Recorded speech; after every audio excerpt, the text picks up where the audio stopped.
Look at me, I'm on the internet. How about that? All right, guys. Came here to announce my OnlyFans. I'm calling it Tonelyfans. Just kidding. Nor am I going to shake my ass for money on the internet machine. But it is good to see everybody. Welcome back to this live stream. Listen, I need to do some more live streams, guys. I love live streaming. It's so easy to pop on the PS4 and just play a game. These, let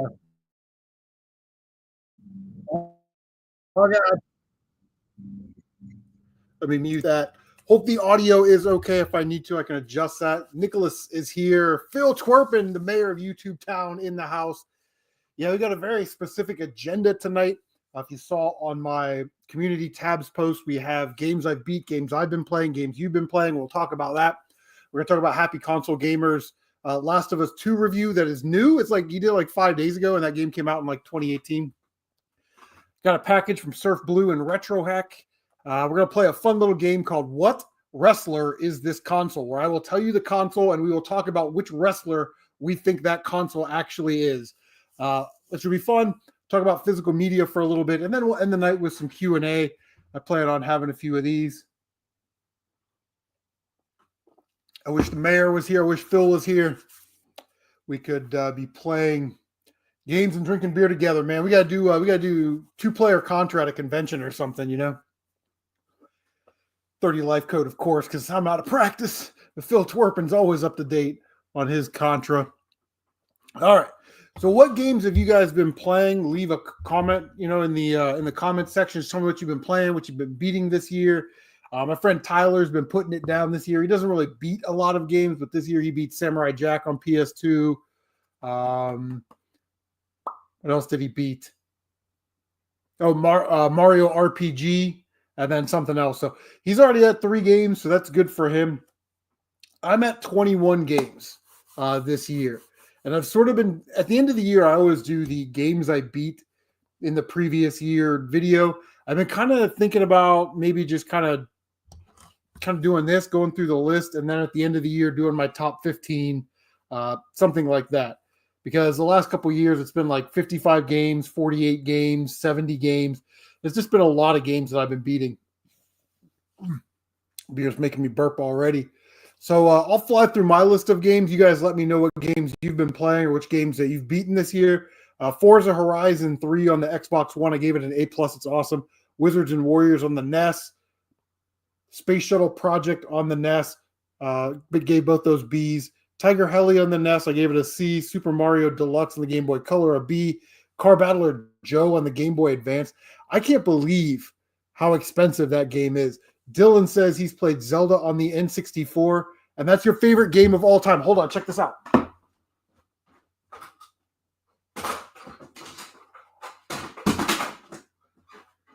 Right now I'm playing Grabbed by the Ghoulies on the Xbox One, on the rare replay, but I literally have Ocarina of Time in the N64 ready to go next. So yeah, I can't wait to play that one. That's one of those games that I got to cross off my backlog. You know what I mean? You definitely like Zelda Ocarina of Time is talked about as one of these like greatest games of all time and all that stuff. And I'm sure it is, but I've never played it, so I don't know. So I'm very excited to play that. So Dylan, glad you said that. RBG Entertainment in the house. What's up, buddy? Where did I leave off? Oh, Lego Marvel Avengers on the Xbox One, give that a B. MotoGP on the Game Boy Advance, give that a B-. Altered Beast on the Genesis. I didn't really start playing Genesis until the last couple of years. Really, really enjoy my time with the Sega Genesis. And as you dig deeper into the library, it's like, wow, really? Wow, really? Wow, that's awesome. Mystic Defender on the Genesis, gave it a B. Miles Morales on the PS4, B-. Super Valve 4 on Super Nintendo, and A-. Samurai Jack on the Game Boy Advance. I gave it a B. It's a good game, but it's kind of Metroid-like, and Samurai Jack moves really slow. It's kind of annoying. TMNT Turtles in Time on Super Nintendo. I gave it a B+. I know, some people, man, this is like their favorite game of all time, and I didn't want to knock it down. It is a great game. I just beat 'em ups aren't for me. Batman on the Genesis, really, really good. Gave it a B. Valis 3 on the Genesis, a B plus. Wings of War on the Genesis, a B minus. Hot Shots Golf 3 on PS2, a B minus. Samurai Jack on PS2, an A minus. And the game that I most recently beat, Super Mario World and Super Mario 3D World and Bowser's Fury, I gave that an A plus. Great game. RBG says he spent more time fishing in Ocarina of Time than you did in Sega Genesis bass fishing.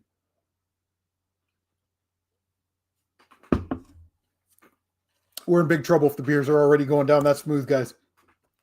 So, yeah, that's a great comment because I wanted to actually kind of touch on that. You know, in Ocarina of Time, there is a fishing element to it. And I don't remember games before Ocarina of Time having that mechanic. I don't know. I'm not going to say it was like the first to do it, but it seems like nowadays, if it's an action RPG, you're definitely going to do it. Near Replicant, Near Automata, stuff like that. It just seems to be like a fishing element to every one of those games. And while it is a tremendous time sink and probably not needed in the game, it is kind of fun.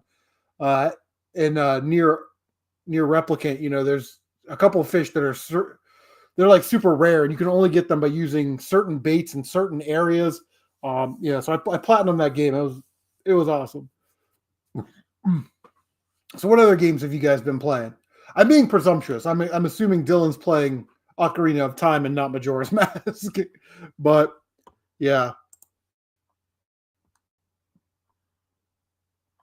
Let me go to the live chat. That'll probably be better.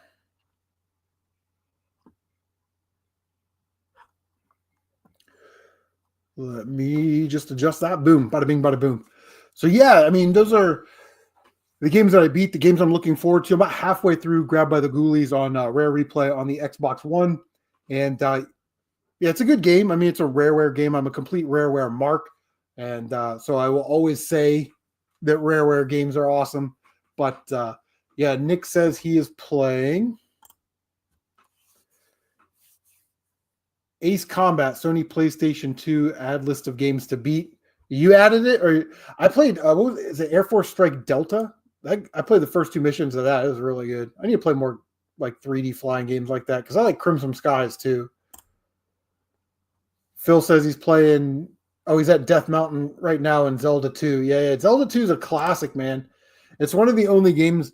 Like when I beat games, I just kind of beat them, and if there's something I'm going to go back to do, I'll do it.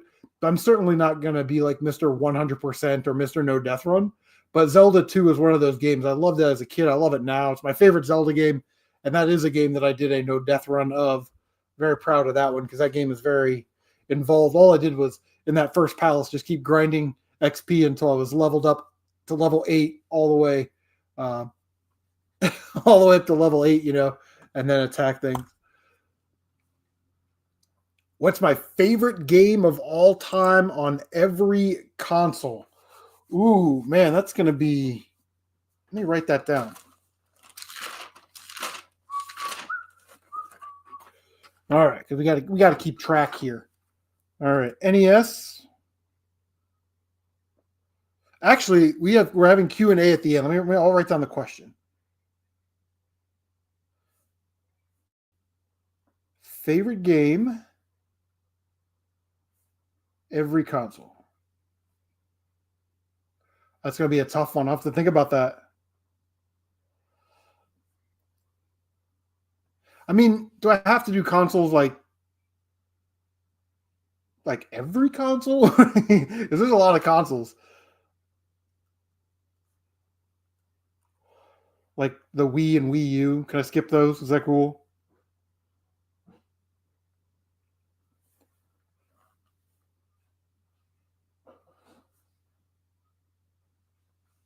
And I don't really play a lot of Dreamcast or Saturn. I've only actually beaten, I think, one Saturn game, and that was Astral, which is a really good game. But, yeah, for sure. Let's see.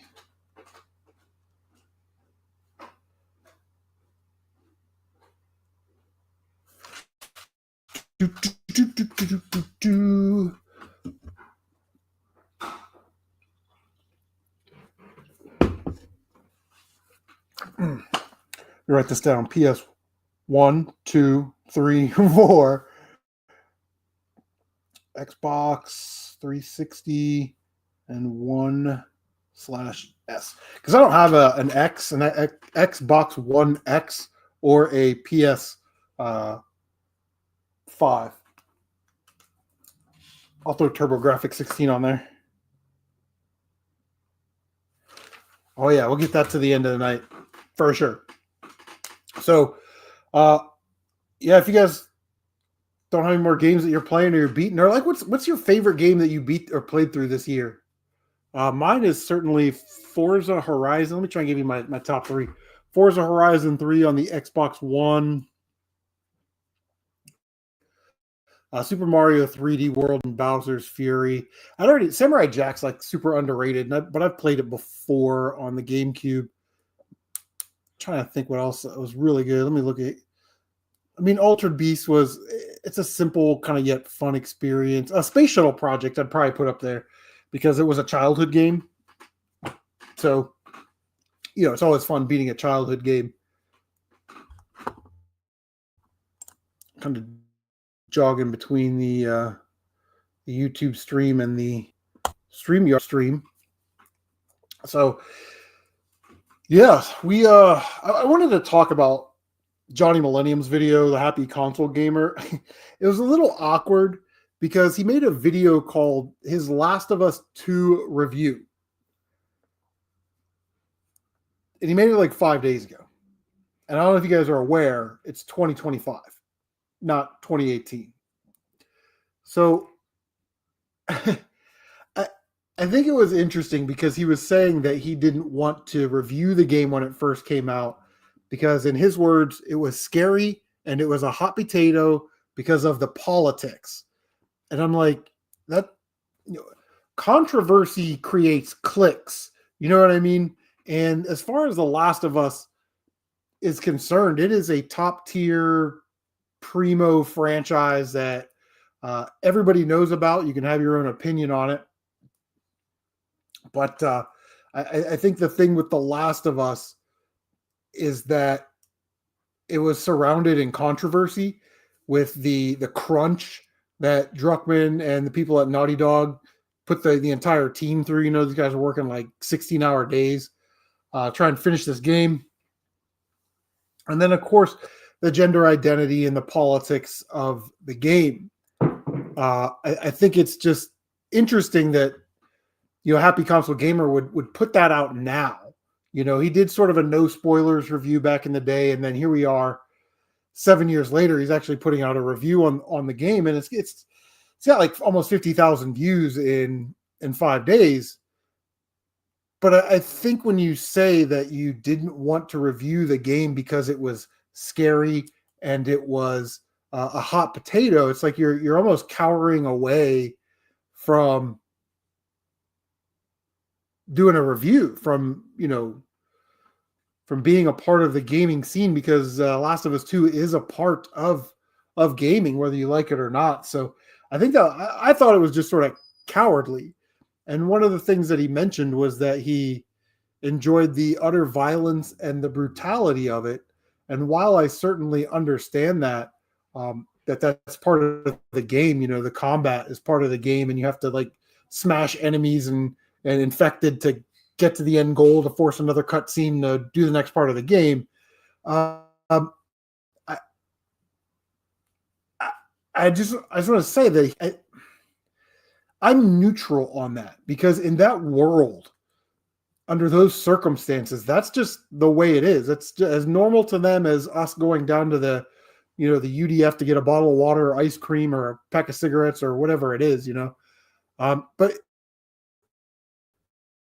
he just kept saying, like, he kept saying the word hate and that he wanted it to stop and all these things. And it's like, The Last of Us 1 was about love. And you get that vibe at the end. Joel kind of builds this bond with Ellie, and he kind of lies to her for her own good. And then The Last of Us 2 is about hate. You hate that Joel died. You hate that Ellie turned out that way. You hate that Ellie can't stop herself. You don't like Abby because, she's this like bruising tank that could kill, Abby and what was her name? Diane at any time. And even in that scene in the game where they force you to play as Ellie, and you're trying to circle around and attack Abby, like you get that feeling like the game is, or you play as Abby and you're going around trying to get to Ellie. You feel like the game is going to make you do something that you don't want to do, and that is destroy Ellie, who you fell in love with in the first game, you know, so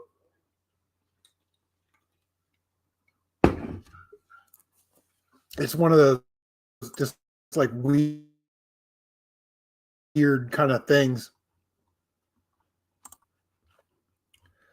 I thought it was just bizarre that he was bringing that up. Here we are, 7 years later. He's talking about The Last of Us 2 and how he was scared to review it. Nick says, Chris, favorite game that you beat is the original NES version of Demon Sword. I don't know if I have that game, Nick. I don't know if I have that game. But yeah, anyway, my daughter's in the kitchen dropping ice cubes and cracking cans.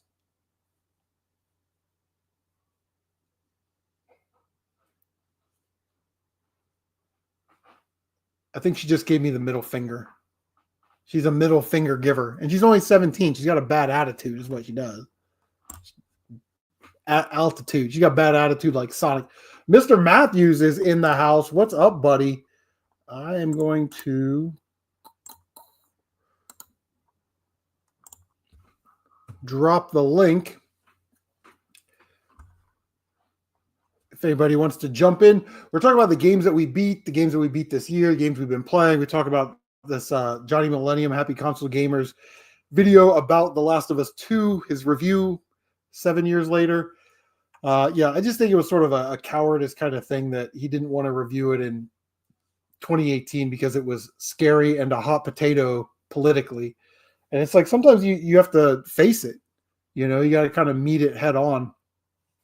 But I don't know. I mean, I don't have a problem with Happy Console Gamer, and I enjoy some of his content when it's relevant to something that I want to watch. But other than that, I just thought it was sort of strange to make it. I mean, it'd be like, what if I made it like a Contra game review in 2025, or a Marvel Spider-Man on PS4 review in 2025? You know, it would be weird. Like way to stay current, homie. So, all right, we got some games. Talked about Happy Console Gamer. So, yeah, whatever games you guys have been playing or beating or whatever, leave it and we'll talk about them. We got two gifts in the mail. If you guys watch my pickup videos, you know in the last pickup video, I got a Sega Master System lot. And one of the games was Outrun. Retro Heck, great dude. Everybody loves Retro Heck. Sent me the manual. So thank you, buddy.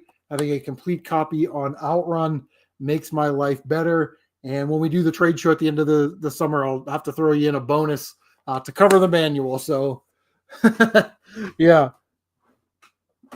But thank you to Retro Heck for sending me the manual for that. You know, I mean, it's weird. Like for Nintendo or Super Nintendo, I'm not like complete in box guy. But for like Genesis and Master System, I definitely want them complete in box because they came in those clamshell cases. There's really no excuse. You know, Mr. Matthews says Outrun on Master System is not that bad. No, I actually popped it in for a few minutes to clean it and test it. It was really good. That seemed to run nicely until it got to some like environments on the side or some bridges or something, and then it started to chop a little bit. But other than that, the Master System version of Outrun is pretty good.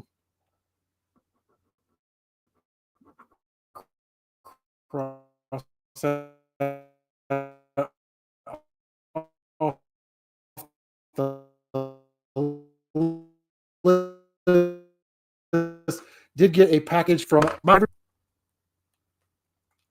This is why I don't do that many live streams, because the internet here sucks, even though we live in the fucking city. Sorry for cussing.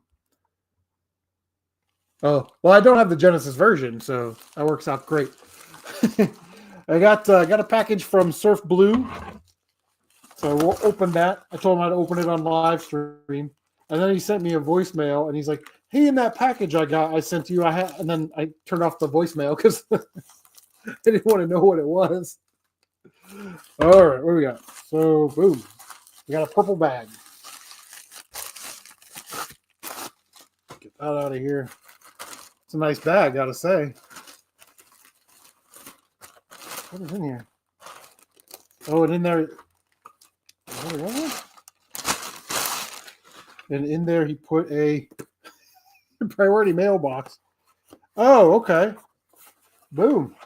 With some, we got, he said Pete's Dragon on Blu-ray. So I'm starting to collect a lot more physical media, which is one of the topics on the show. Oh, he said, oh, yeah, Dragon's Dogma. I definitely want to play this. Anything but, look at that. What a pro. What a pro. Put the bubble mailer in there. Yeah, it's a Capcom game, Dragon's Dogma. I don't really know that much about it other than it's like a fantasy type game. But yeah, very cool. And then a copy of Lair, which I heard was also very good. Put the tissue paper in there. Boom. There you go. So again, another game that we'll have to put on the backlog. So thank you so much to Surf Blue for sending me a cool package of some PlayStation 3 games and a Blu-ray. Definitely appreciate it, buddy. All right. Let's drink some beer and hang out. I talked to Matt from Oak City Gamers the other day. He's doing well. So hopefully when he's ready and he's got things settled, he'll make his triumphant return, which we're all waiting for. Actually, I'm going to save that bubble mailer. I cut it up in the little squares, and then I put the squares in the video games that I sell. The live stream is like video games and toys talk show. Yeah, man, we do a little bit of everything here.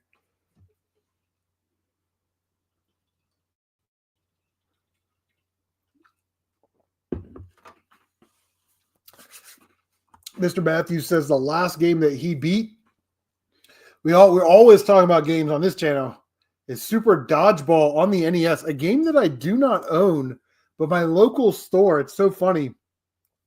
I don't know if they know this, but in their collector's case, they have a copy of that for like $25. And then on the shelf, they have 2 copies for $15 each. And I'm like, should I get it? I should probably get it at $15. Retro Hick.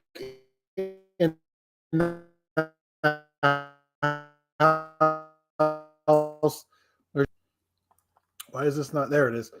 Let's say, why isn't that not popping up on the screen? But thank you for the Outrun manual for Sega Master System. When we do trade show this year, I'll definitely throw in a little bonus for you. And I definitely appreciate that. Super Dodgeball, man.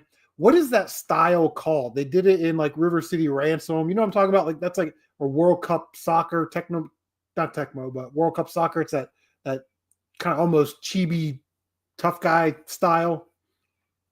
But yeah, Super Dodgeball is one I need to add to the collection because we had techno style. Was there World Cup and Super Spike V-Ball? We had that as a cart. Right? Is that the same? Maybe I'm thinking of something different. But yeah, so definitely need to grab a copy of Super Dodgeball. I actually have the Game Boy Advance version of Super Dodgeball, which was done by Atlas. And it's not a very expensive Atlas game. So yeah, it's crazy. All right. So I figured like throughout the night, we could play a game. Not really a game, more like an audience participation.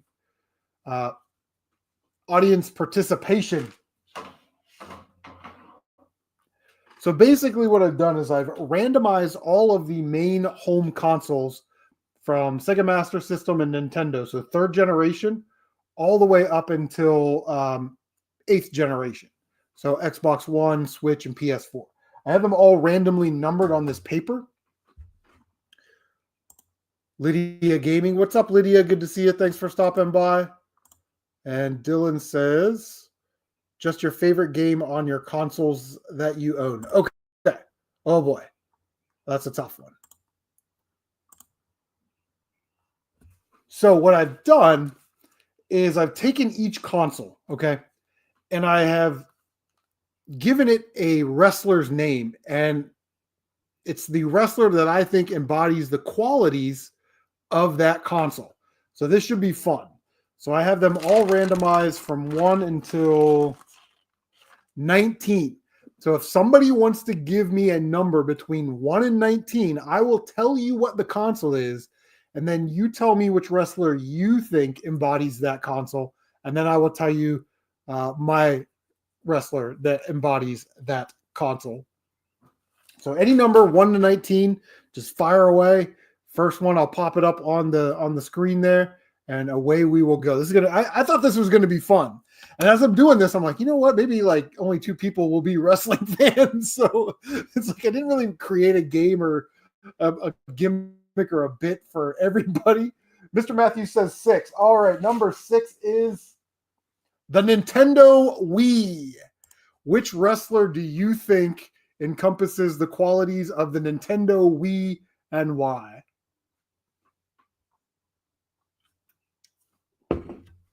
I'm very well, Lydia. Thank you so much for asking. How are things going on your channel?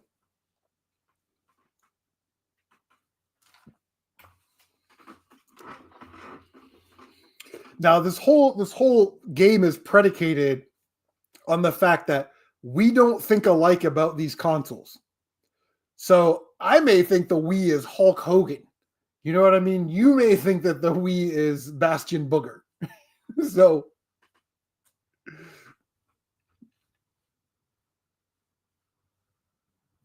Mr. Matthews says he's gonna say Enya.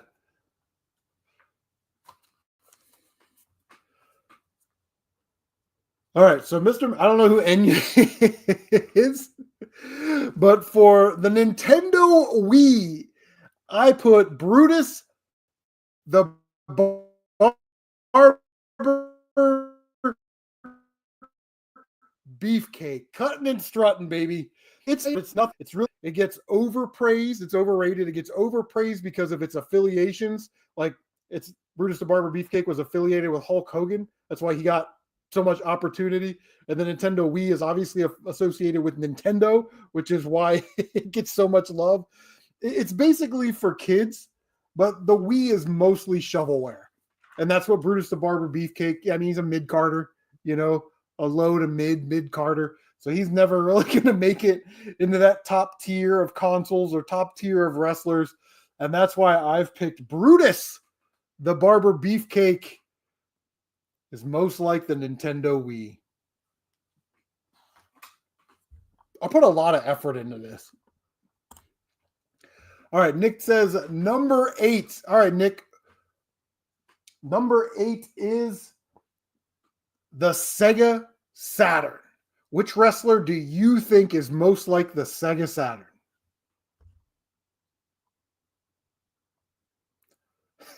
Mr. Matthews says the Wii's library is at least 50% trash.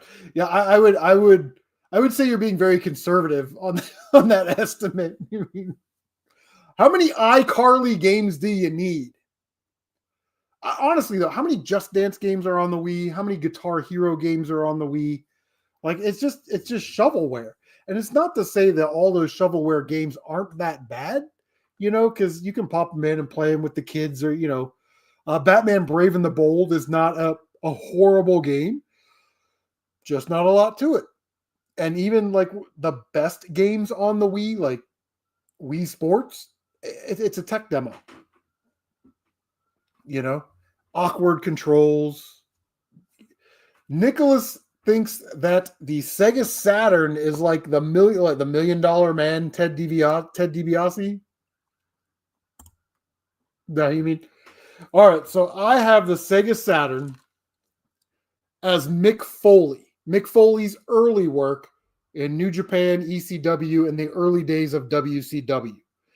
This is what I wrote about Mick Foley and how I feel it relates to the Sega Saturn. Overall, people like it, but only the hardcore, see what I did there? Understand the true power of Mick Foley or the Sega Saturn. Has a very distinct style that kind of fits and appreciates as time goes on. As time goes on, people have more and more love for the Sega Saturn. And even here we are at what I believe to be the pinnacle of the retro gaming rush in the world. The Sega Saturn is still not as popular and not thought of in the same circles as some of those other consoles yet. But those of us that know, those hardcore gamers, we know how awesome the Sega Saturn is, for sure.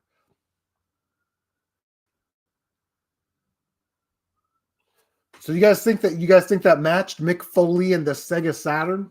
How about Brutus Beefcake in the Wii?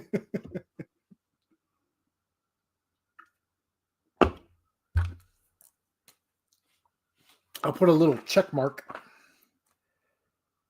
by the numbers, so we kind of know that we talked about them, which I thought was funny. Is anybody else? Lydia, do you want to pick a number between 1 and 19 that's not 6 or 8? Or anybody else? We got 3 people watching, which is always exciting. It's nice not to be here by myself. Again, Mr. Matthews, 50. I think you're a little low. 50 to 70% of the Wii library is garbage. The thing about the Wii is like it really didn't. I hate the controls. I hate the motion controls, first of all. And everything seemed to be centered around that gimmick. So even games that like we're familiar with, like Mario Kart, right?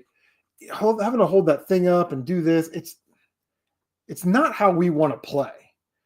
Retro Heck says number 2. All right, Retro Heck, here we go. You see how the game's played? I'll give you the console and you kind of tell me a wrestler that you think is like that. All right. Number 2 is the PlayStation 3. Retro Heck, which wrestler do you think is like the PlayStation 3? Woodbury and Retro Game Hunter is here. Thanks for stopping by, Wood. Appreciate it. I did drop the link if anybody wants to jump in and be on the panel. The PlayStation 3, Retro Heck. Which wrestler is like the PlayStation 3? Randy Savage. You know what? You're the first person to actually make a guess. Randy Savage is on the list, but Randy Savage is not the PlayStation 3. For the PlayStation 3, well, I mean, maybe for you, why do you think Randy Savage is the PlayStation 3? Or are you just trying to guess what I put?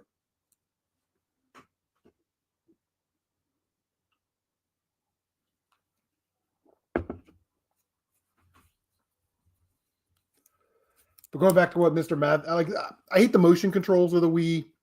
I don't like that. I guess people like Super Mario Galaxy, and I'm going to have to play that.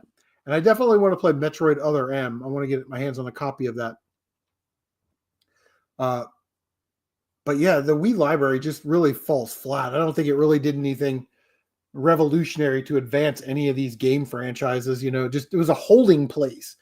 I feel like the GameCube and the Wii were like a holding place. And then all of a sudden, when we got to like the Wii U and the Switch, Nintendo went, let's start innovating again. All right, Retro Heck tried to guess what I put.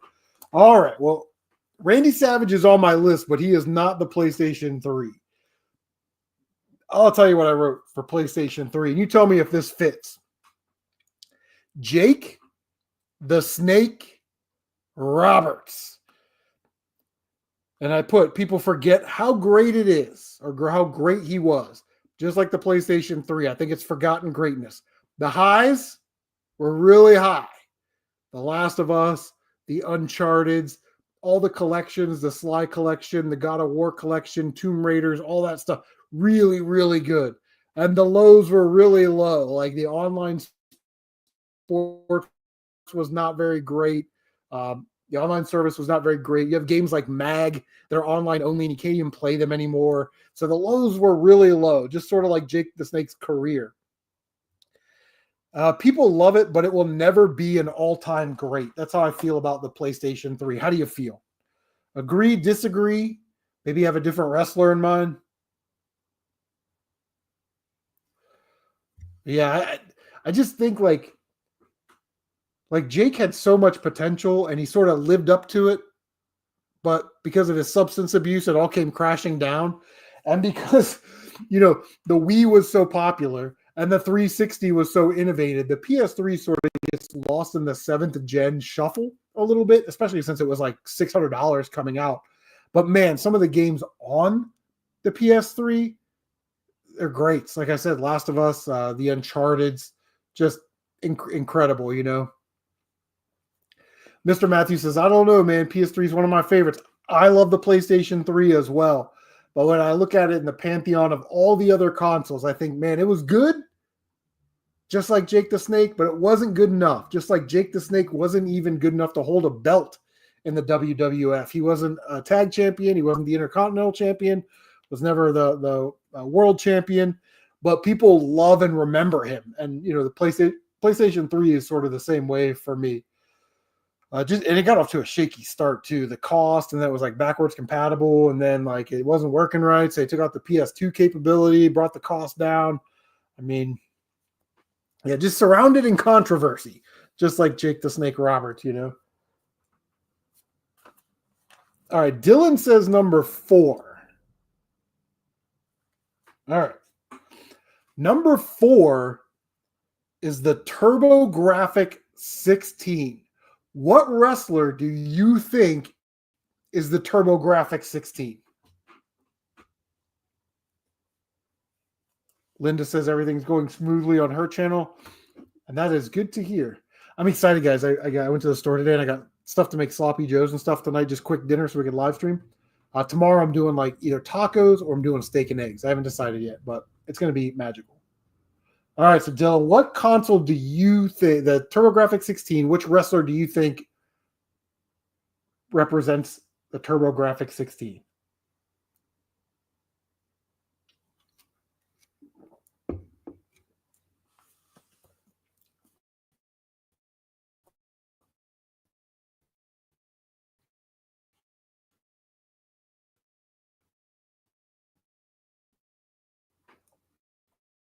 Woodbury and Retro Game One says the Oreo.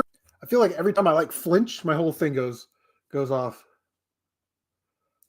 Dream Theater. You got it, Mr. Matthews. Music. Which band goes with which console? That's a game. You should do that. Everybody do a response. Your favorite thing and consoles. All right, Dylan. What do you think, buddy? What do you think? TurboGrafx 16. Which wrestler goes with TurboGrafx 16? What do you think?